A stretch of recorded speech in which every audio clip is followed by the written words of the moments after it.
Les Indiens d'Amérique étaient-ils déjà musulmans avant l'arrivée des colons? Qui donc veut effacer l'histoire de l'islam en Amérique? Et pourquoi les programmes scolaires n'en parlent pas? Révélations choquantes, faits historiques religieux cachés et leçons de vie incroyables. C'est ce que contient cette vidéo et c'est ce que nous allons voir maintenant.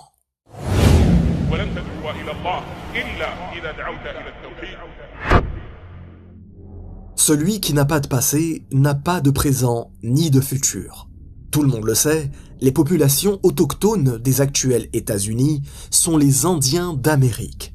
Pour beaucoup, un Indien d'Amérique est assimilable à l'ennemi du gentil cow-boy, à des tribus vivant sous des tipis, adorant des divinités de bois, ou simplement un peuple de sauvages, sanguinaires et sans pudeur.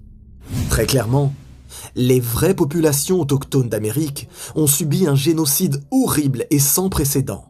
Mais vous ne connaissez sûrement pas la raison qui motiva la haine des premiers colons. Une haine qui conduit à un génocide atroce dont certains historiens estiment le nombre de morts à 12 millions de personnes. Une haine contre l'islam et contre le tawhid.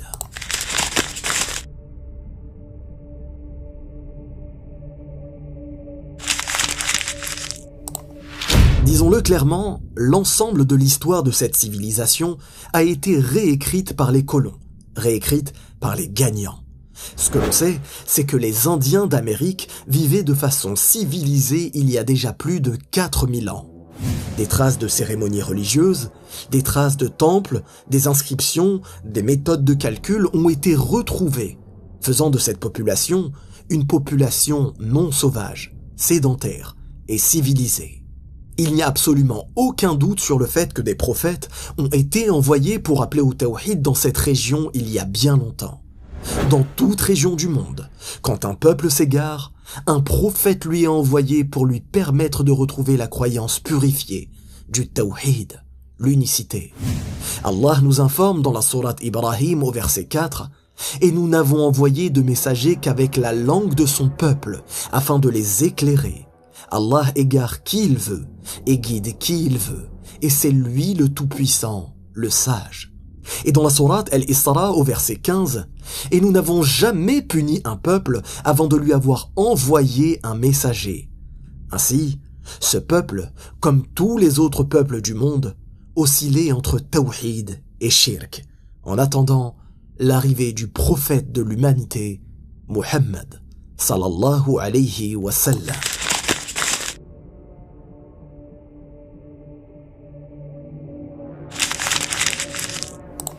Tout d'abord, non. Christophe Colomb n'a pas découvert l'Amérique. Et écoutez bien ce qui va suivre. Des preuves indiquant que des Vikings avaient foulé la terre américaine avant Christophe Colomb sont assez claires et existent. Au Xe siècle déjà, un certain Éric le Rouge rapporte dans ses sagas islandaises avoir posé pied sur cette terre. Plus étonnant encore, une bague datant de cette époque fut retrouvée en Scandinavie. Cette bague a pour particularité de comporter l'inscription « Lillah » pour Allah, écrit en arabe en écriture koufi, c'est-à-dire de Koufa. À ce stade, impossible de prouver que des musulmans se trouvaient déjà en Amérique. Mais cette bague est évocatrice de la puissance maritime des musulmans à cette époque. Et vous verrez que les preuves qui vont suivre sont indiscutables et prouvent la présence de musulmans avant l'arrivée de Christophe Colomb, et même avant l'arrivée des Vikings.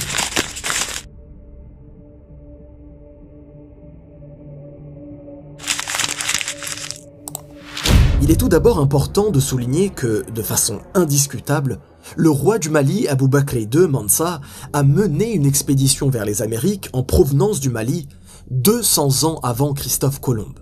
Mais, tout comme les Vikings, leur objectif n'était pas de coloniser de façon sanguinaire. Il s'agissait plutôt de commerce, de découverte ou d'échange. Il s'agissait aussi d'appel à la religion de l'unicité, l'islam. L'université de Seattle a étudié ce sujet en profondeur et rapporte ce qui va suivre. De multiples sources de preuves suggèrent que les musulmans d'Espagne et d'Afrique de l'Ouest sont arrivés en Amérique au moins 5 siècles avant Christophe Colomb. El-Sharif El-Idrissi, un géographe arabe, rapporte le voyage d'un groupe de marins nord-africains qui atteignirent les Amériques.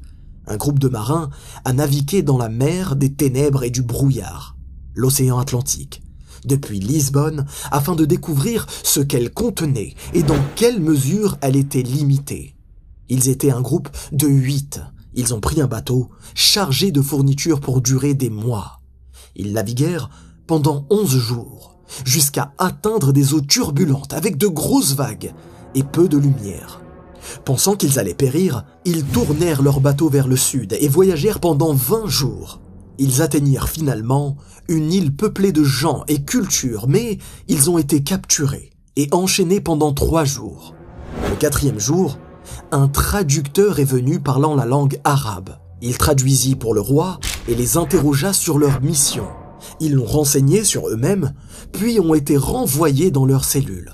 Lorsque le vent d'ouest a commencé à souffler, ils ont été mis dans une pirogue, les yeux bandés, et ramenés à la terre après 3 jours de navigation. Ils furent laissés sur le rivage, les mains liées derrière le dos.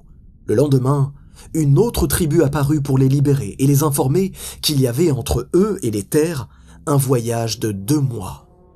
Ce rapport historique suggère non seulement des contacts entre les marins musulmans et les peuples autochtones des Amériques, mais décrit également des voyages entre les îles, peut-être la chaîne des Bahamas ou des Petites Antilles, montrant l'échange interaméricain de culture islamique et la langue arabe. Les insulaires avaient acquis la capacité de parler arabe, une langue qui ne peut être maîtrisée par un seul contact, ce qui suggère que les marchands ou aventuriers musulmans arabophones devaient avoir régulièrement rendu visite aux locaux, ou que ces derniers avaient vécu en territoire musulman. C'est donc avant le Xe siècle déjà que les musulmans se trouvaient en terre d'Amérique. Comment cette religion a été diffusée dans cette contrée? Eh bien, par le commerce, le bon comportement et l'appel au tawhid. Toujours selon l'étude menée par l'université de Seattle, en outre, la découverte de pièces de monnaie trouvées dans la région sud des Caraïbes, au large des côtes du Venezuela, sert à valider les rapports des historiens et des géographes concernant les voyages des explorateurs musulmans à travers l'Atlantique.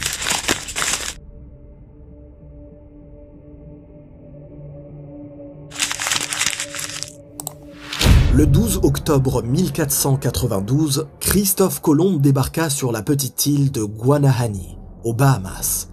L'île était appelée Guanahani par les indigènes, mais a été renommée par San Salvador. Guanahani est dérivé du mandingue et du mot arabe modifié Guana, Ikhwana, signifie frère, et Hani est un nom arabe, ce qui nous donne les frères Hani.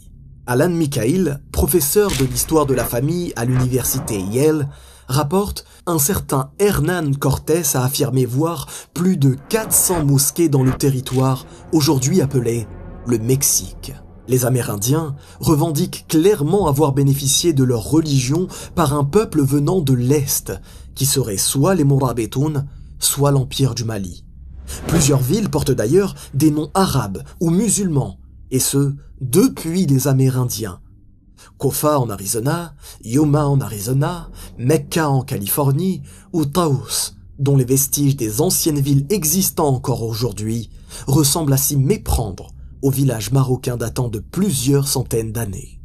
Le professeur Barry Fell, conférencier à la retraite de l'université d'Harvard, est également membre de l'American Academy of Science and Art, de la Royal Society, est catégorique sur l'arrivée de l'islam en Amérique dans les années 650, fondant cet argument sur la calligraphie koufique appartenant à cette époque que l'on retrouve dans de diverses fouilles à travers l'Amérique.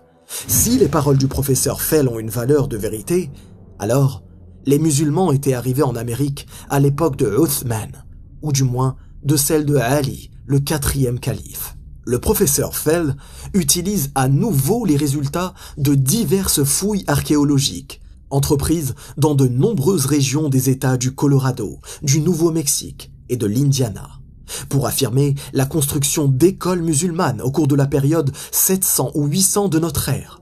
Les écrits, les dessins et des calligraphies inscrites sur des rochers découverts dans les terrains les plus reculés représentent des reliques conférées par les systèmes élémentaires et intermédiaires de l'éducation musulmane de l'époque. Ces documents ont été écrits dans les anciennes laines koufiques de l'arabe nord-africain, couvrant des sujets tels que la lecture, l'écriture, l'arithmétique, la religion, l'histoire, la géographie, les mathématiques, l'astronomie et la navigation par exemple. Bref, je vous mets l'ensemble des preuves en description, et je m'arrête là, car reniera cette réalité seulement celui qui ne veut pas y croire.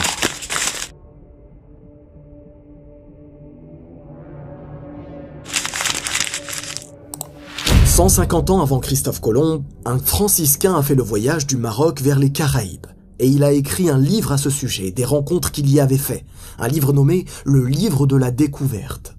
Christophe Colomb prit connaissance de ce livre et à l'issue de sa lecture proposa un projet machiavélique, le projet d'aller soi-disant découvrir une nouvelle voie maritime. Il proposa une part de l'or qui serait éventuellement découverte au roi catholique. Tous refusèrent jusqu'à ce que Christophe Colomb accepte de leur partager les preuves, les éléments en sa possession prouvant l'existence de précédentes expéditions.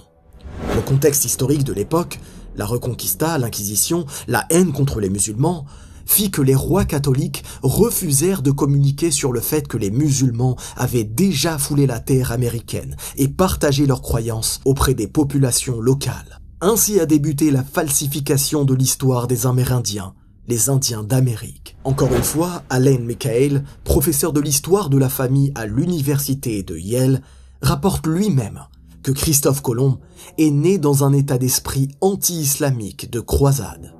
Christophe Colomb voulait s'emparer de l'or présent en Amérique, constaté dans les ouvrages du roi Mansa du Mali, mais aussi reprendre la Palestine aux musulmans.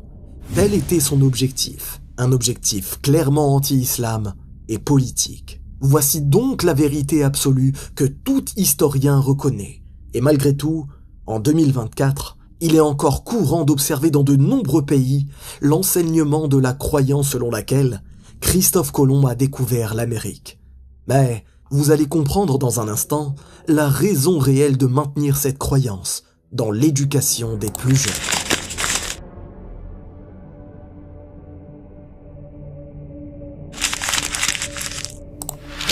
Thomas Jefferson, George Washington et d'autres auteurs ont incorporé certains principes islamiques dans la Constitution américaine.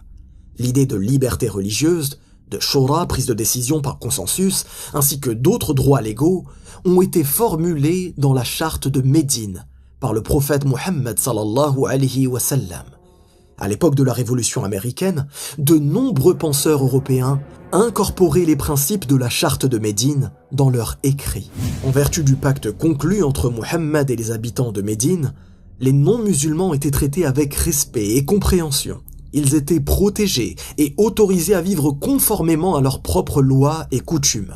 La présence musulmane au début de l'Amérique et son impact durable sont ignorés dans l'histoire des États-Unis.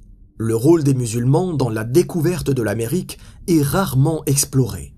De nombreux esclaves arrivés en Amérique ont été transportés en Amérique du Sud. Ceux qui ont été amenés dans les colonies américaines ont été pour la plupart rapidement convertis au christianisme. Il reste très peu de vestiges de l'islam de cette période, et ceci est voulu, à l'exception de portions du Coran apparemment transcrites de mémoire, des récits personnels transmis de personne à personne et des objets archéologiques, notamment des lettres, des livres, des récits, des manuscrits. L'omission de la réalité et le manque d'informations semblent avoir été délibérés, tout comme l'histoire des Afro-Américains, des Amérindiens et de nombreux autres groupes d'immigrants. La contribution musulmane à l'Amérique est également indisponible. James W. Loewen affirme « Les manuels d'histoire américains promeuvent la conviction que les développements les plus importants de l'histoire mondiale remontent à l'Europe. Accorder trop d'importance et de potentiel aux Africains, aux musulmans ou à tout événement précolombien pourrait ébranler les sensibilités européennes et américaines. Comme le dit Samuel Morb, la possibilité d'une découverte africaine de l'Amérique n'a jamais été tentante pour les historiens américains. Les enseignants et les programmes qui présentent l'histoire africaine et les Afro-Américains sous un jour positif sont souvent condamnés pour leur orientation.